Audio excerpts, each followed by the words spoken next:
Yeah, I'm actually I'm in my camper. I am at the Indiana Dunes and live from the Indiana Dunes here. So I'm excited. I've created a little mobile office, which is fun. Plan on doing some traveling, but what's awesome is I can still do mortgages. What we learned from COVID is you can do it anywhere as long as you've got a connection. So yeah, so I'm having fun with that. And John, where are you, John? I'm in an office. I know it's really weird nowadays to be in an office, but I'm in the Chicago office in the West Loop.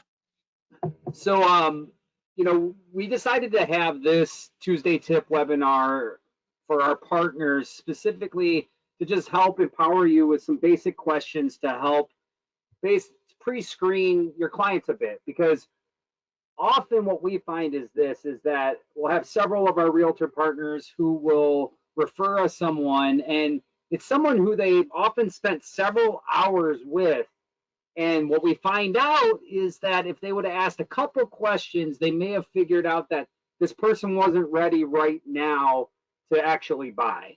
And so we wanted to give you some of this because we think that, your time is valuable, the client's time is valuable, and we want to just be able to help you with that. At the end of the day, like, we believe in infinite worth of everyone, and we will help anyone no matter where they're at. We'll get them on a plan if needed. So without, when in doubt, hand them off to us. We're going to help them out.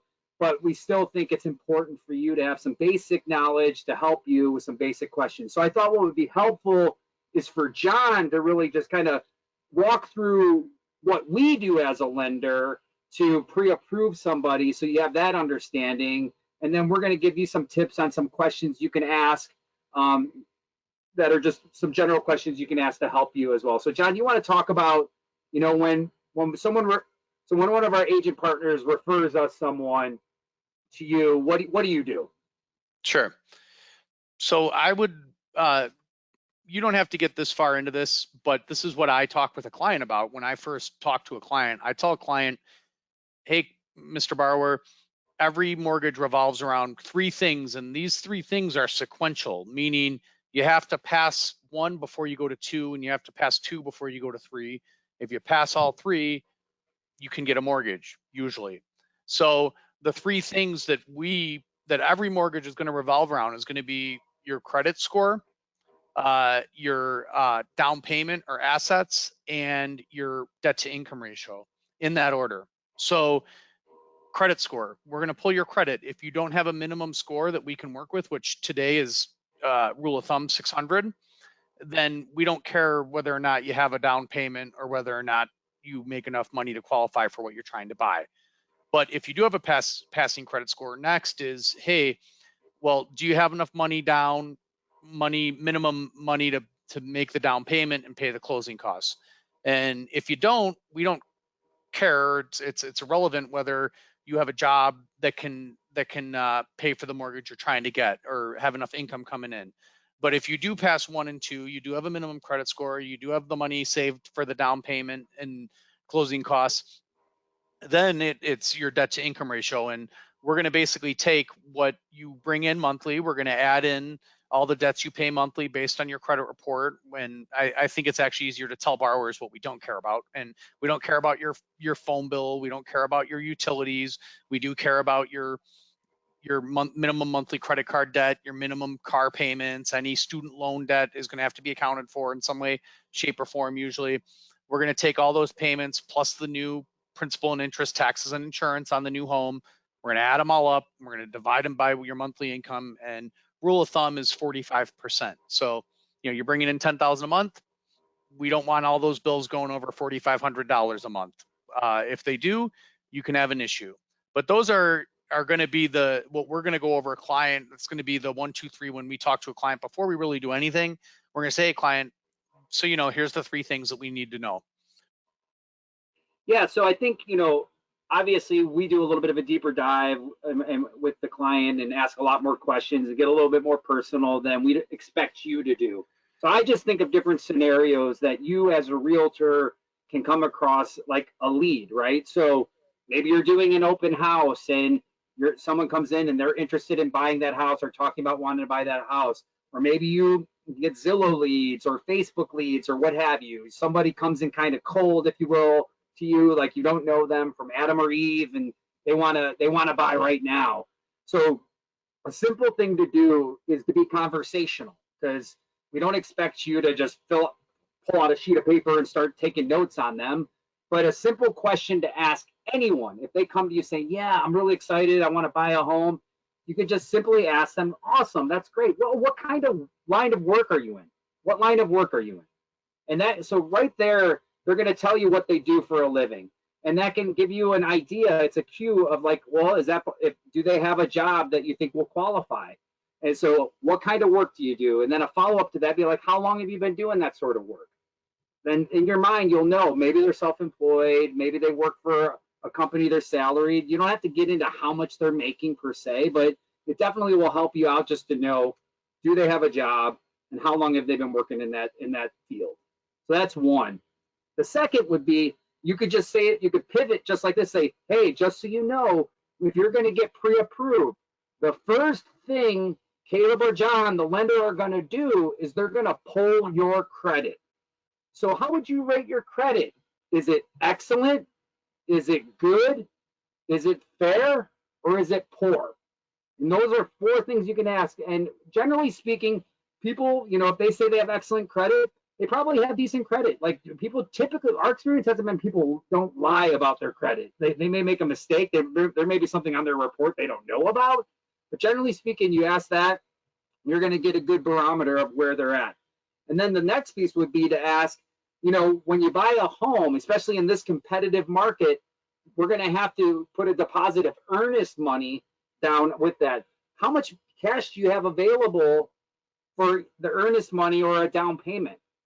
And from there, they're going to give you a cue as well. They may say, oh, I've got tons of assets. I've got $100,000 in the bank, or I have $10,000, or my mom told me she would gift me money to buy a home. I mean, these are different answers you may get. Or you may get them to say, I don't know, I was trying to see if there's some programs out there, blah, blah, blah. But my point is that just asking those kind of hit those three buckets on what kind of work are you in, how would you rate your credit, and how much money do you have for a down payment, is going to really help you right away know if it's worth investing more time in them or not. And again, we're not saying dismiss them if they're not there and treat them disrespectfully, but at the end of the day, we all know that our time is valuable. And if we spend our time, if that person says, I don't have a job, my credit is poor, and I have no money, and you're spending hours with them, well, you're losing money now. So does that make sense? I mean, John, you want to add to that? Like, I would just also say that it's also not fair to the client either. The worst is when you get a client who loves a home and they're envisioning moving in their family there and eating breakfast at the kitchen bar, and then you got to tell them, oh, sorry, you don't qualify. So I think it's just in the best interest of everybody to really say, hey, client, like, let's really. I also think that uh, there's nothing wrong with saying to a client, hey, this is how it works, and these are questions that you're going to get. I'm just trying to, and if they kick back at you, then say, okay, hey, I get it. Well, then you need to talk to a lender. You talk to John, talk to Caleb. We need to figure out, make sure that you qualify. But I can also say that the reason it sounds silly, but believe it or not, we get a fair amount of clients that have come to us, and turns out they don't have a job, and the realtor never asked them. The realtor just came in and said, oh, hey, and they're like, oh yeah, I'm on unemployment. So now we have a client who thinks like, well, the realtor referred me, I must be able to qualify. And now we have to say, oh, well, you don't have a job. So again, just asking simple questions that are conversational in nature. And then as you get more as you build a better relationship with these people, you can, after you say, okay, what do you do for a living? Oh, you've been doing this for a long time. You have good, good assets, and well, now you want to see an $800,000 property. Okay, well, how much do you make approximately a year? Just want to make sure. Oh, you have okay. Talk to John or talk to Caleb. I just want to make sure you qualify. But yeah, I would just say, don't be afraid to go over this with them. Your time's valuable, and you can present it to them that, hey, I'd be doing you a disservice if I didn't ask these questions. If I got you guys into a property that you loved and turns out you don't qualify because you can't afford it, or you don't, your job isn't stable enough, that's a disservice to everybody. Yeah, and I just think that, to John's point, we've had several cases where if the agent would have just asked one of those questions, they probably wouldn't have spent. I mean, we had an agent recently who was spent quite a few hours with this individual, and it turned out that when you asked those three questions, two of them, one, they didn't have a job, the other one, their credit, they said, was poor. And again, we don't want to devalue people, but this agent was spending time thinking that this person was going to be able to buy, right? And they're not. So we just want you to be empowered. We want you to be able to ask the right questions, but we also want you, when in doubt, call us. When in doubt, send them to us. Like, we'll do our job. You know, like if anything's gray to you and not clear, send them, like, just get them to us. We're here to help. We want to be a resource. And we also want to help those individuals. Maybe they're struggling on some of those things. We're willing to help get them on a plan too. We're not going to turn anybody away. We'll at least coach them and give them some advice to get on track.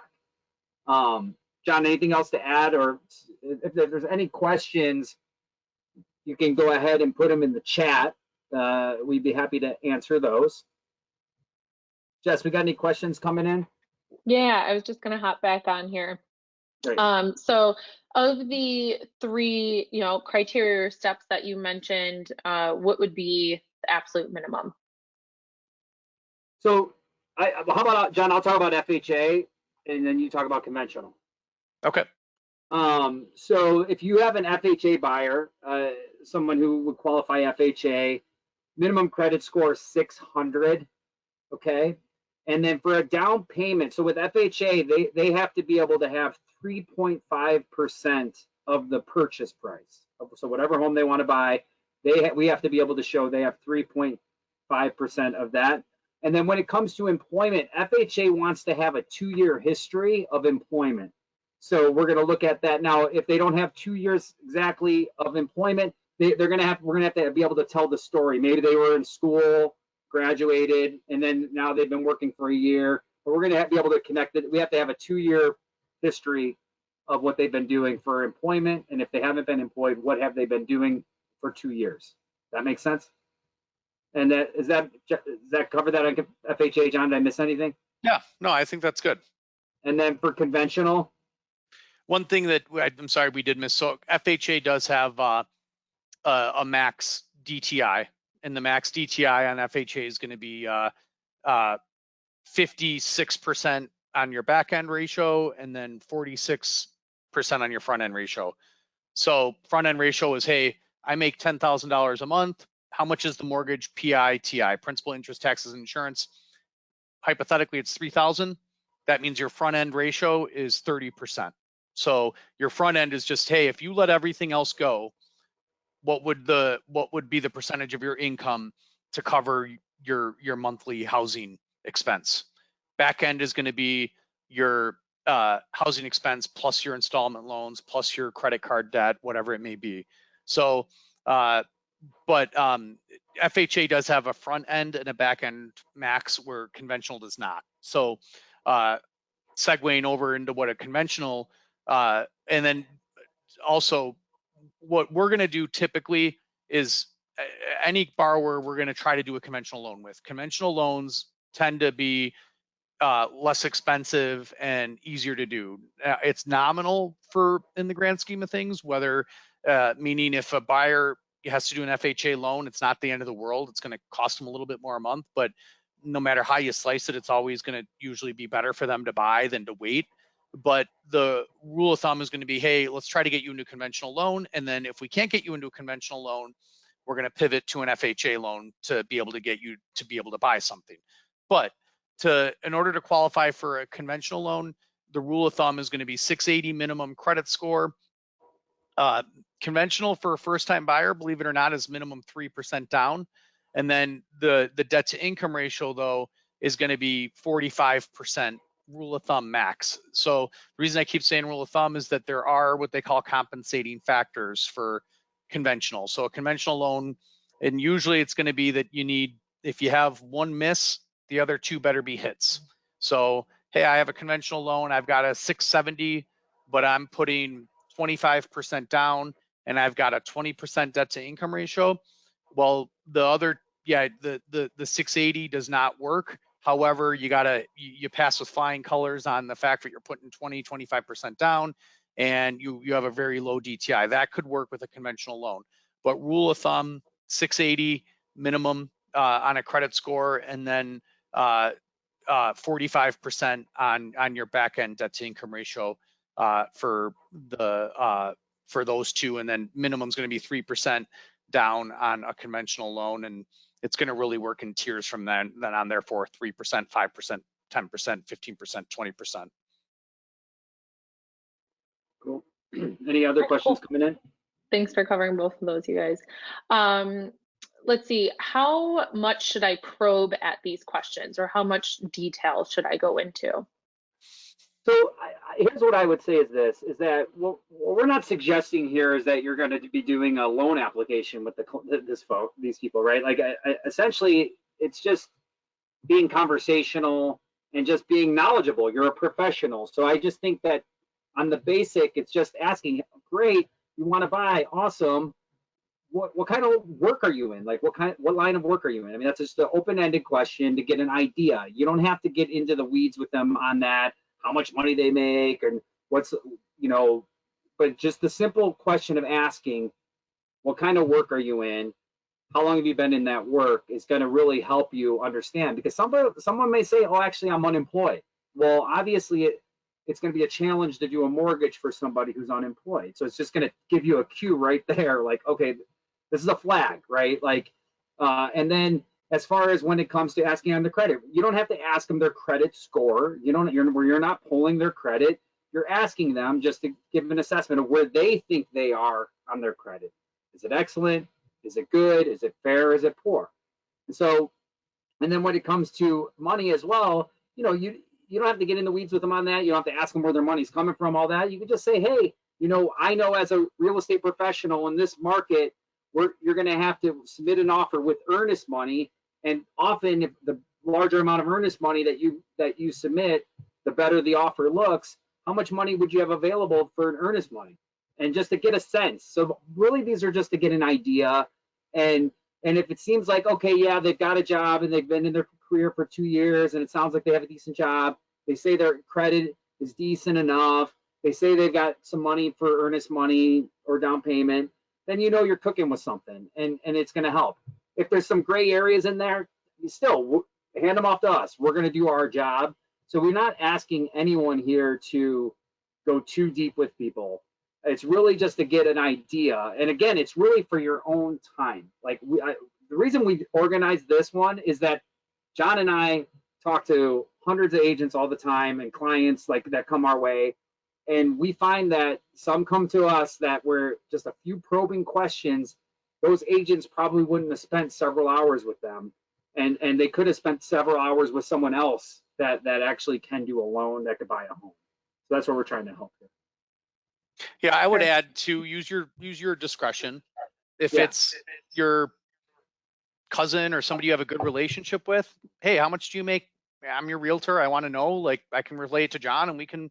If it's somebody just met an open house that you can tell right off the bat is weird about that stuff, then that's where I think in and of itself, people being weird about it is potentially a red flag. I think our experience has been that usually when people you don't want to tell you what they make or don't want to, there could potentially be an issue there. So definitely leverage that. You don't have to, if you say, hey, what do you do for a living? And they say, oh, I'm not really, they shrug you off. That's even more of a reason to be like, hey, awesome. I'm so excited you guys want to buy. Before you buy, you need to talk to John and Caleb, or you need to go get a lender, go talk to somebody, get me a pre-approval. I'd be more than happy to show you, because usually people that are forthcoming, oh, I do this for a living, I make this much money, those are going to be the ones who qualify. And that, there's always the push-pull, right? Like, do I take these people out that say, oh, we're just around kicking tires, but we don't really want to talk to a lender yet. We're thinking we might buy in the next 6 months, but and as a realtor, and they say they don't have a realtor yet, the question becomes, do you want to walk away from them and say, oh, sorry, you don't have a pre-approval? Or do you want to say, oh, hey, let's start building a relationship? If they tell you, hey, we're just kicking tires. However, I run an IT or I've been an IT administrator for 10 years. I've got plenty of assets and my credit's excellent. That would be somebody who I think I would feel comfortable as a realtor taking them out to see a place versus somebody who says, oh, I just started. I don't really have that much credit and I'm looking to do a down payment assistance program. That may be somebody that I would say, okay, great. Let's talk with John. We want to make sure that you are qualified, etc.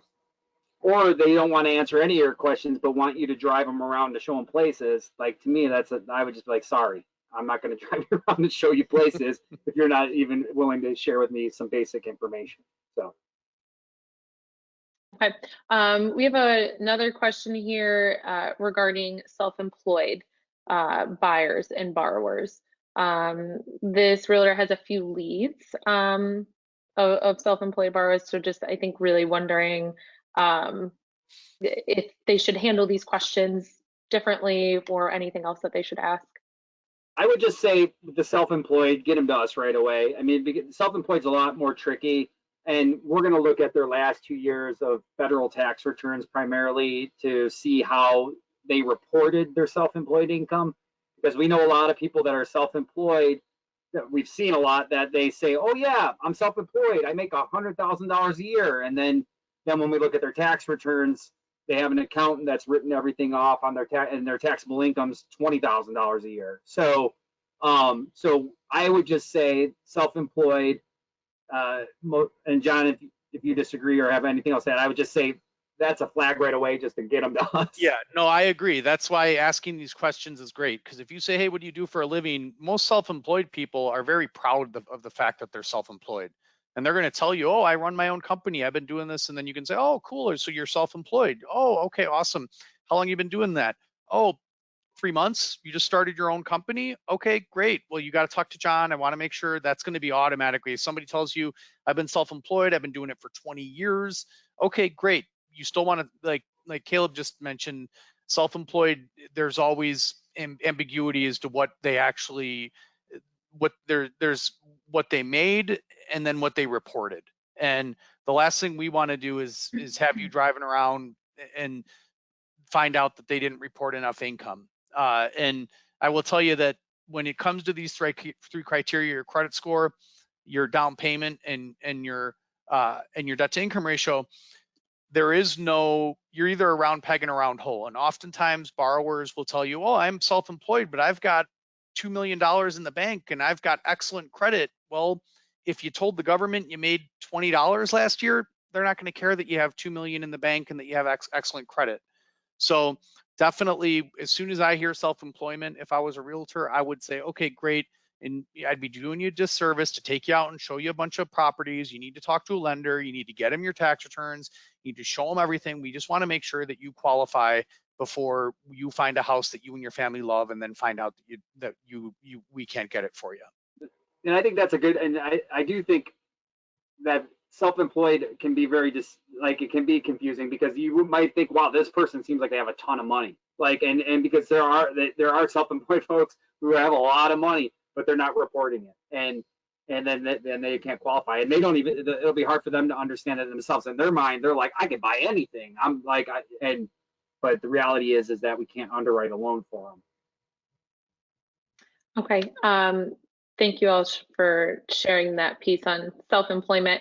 And I did send out your team email as well. Awesome. So for anyone in having a more unique experience such as that, like John and Caleb said, definitely get those folks to them right away. We have tons of experience with self-employed borrowers, so just send them our way. If they can't get done, we can find a way to get them done. But in the essence, to save your time, definitely have them talk to us before you take them out. Mm-hmm. Any other questions at this time, Jess? Yeah, I have a couple more here. Someone's asking, should I be asking these questions of a borrower and a co-borrower? Would that be I mean, helpful? sure, yeah. I mean, I think that definitely it's good to know if they're both going to be together, they want to buy the home together. Yeah, knowing it from both of them will be very helpful. Yeah, I will Okay. say too that it's good to, let's just say husband wife. Husband makes 3,000 a month, wife makes 8,000 a month. They're looking at a $600,000 property. That's $11,000 a month, or that seems like it'll fly, right? But the husband tells you I've got good credit. The wife tells you I have fair credit. We can only use income for people that are on the loan. So fair credit could potentially mean I'm below 600. And that all of a sudden means that, okay, I can't use the wife at all. So now I lose $8,000 in income. Now this borrower only has $3,000 of qualifying income. Okay. And then the other thing, it's a good segue I wanted to bring up, is oftentimes you'll ask a client, hey, how would you rate your credit? I have excellent credit.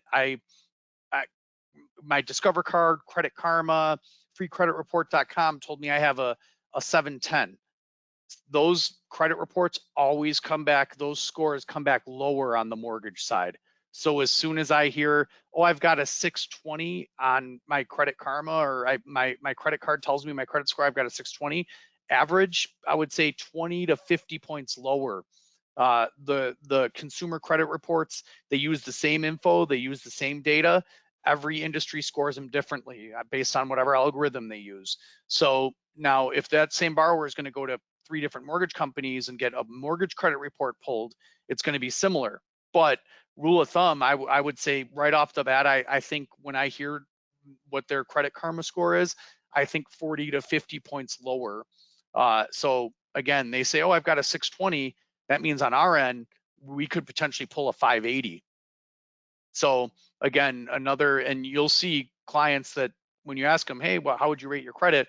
Good, excellent, poor. A lot of them will say, hey, this is what my credit score is because of Credit Karma. And now you have a pretty Subtract 40 good, points. yeah, you have a good, you could potentially save yourself a lot of time, especially if they tell you, oh, I've got a 680 with Credit Karma. Okay, well, now we know that most likely it's going to be an FHA loan. So Okay. And I think one last question here, but you guys, I think, kind of already touched on this a little bit. If I determine that this may not be the right time for someone to buy based on these qualifying questions, should I still send them to you to kind of come up with a plan for next steps? And I think I mean, that's I think usually it just depends. I think, yes. The short answer, yes, right? Like, go ahead, refer them to us, and we can get them on a plan to be in a position to buy and get them ready, right? And we really pride ourselves on that. We'll take the time to do an assessment of where they currently are at and say, okay, here, if you do X, Y, Z, you'll be in a position to buy, and that we'll do that for them. yeah, I think also ultimately this is about saving your time. So you can lean on us and just say, hey, I asked a couple questions, seems like it might be iffy. I'm just going to basically say, hey, talk to John, talk to Caleb. And then what we'll do is come back to you and say, hey, great, you know what? We talked to him and turns out their mom can co-sign. Turns out that, something came up that we can get them approved.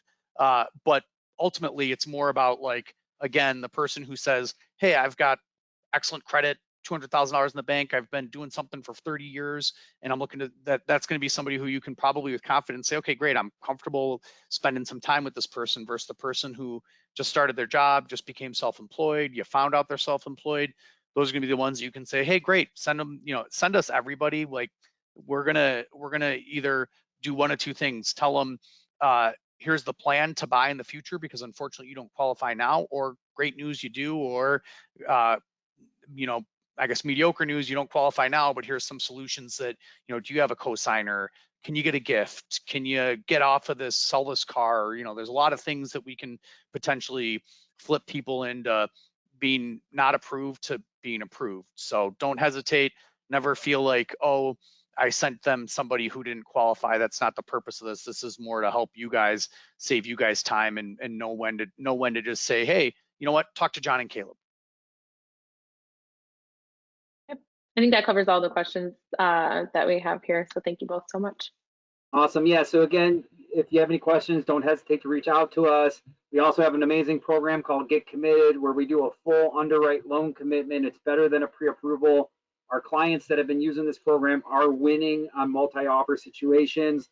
So that's also good for folks who maybe have some challenges as well as some bumps. We get them in and we underwrite and get them a loan commitment. So if you're interested in learning about that, don't hesitate to reach out to us about that as well. Thank So, you. thank Have a great you. day. Thank you both so much. Have a good one. Bye. Bye.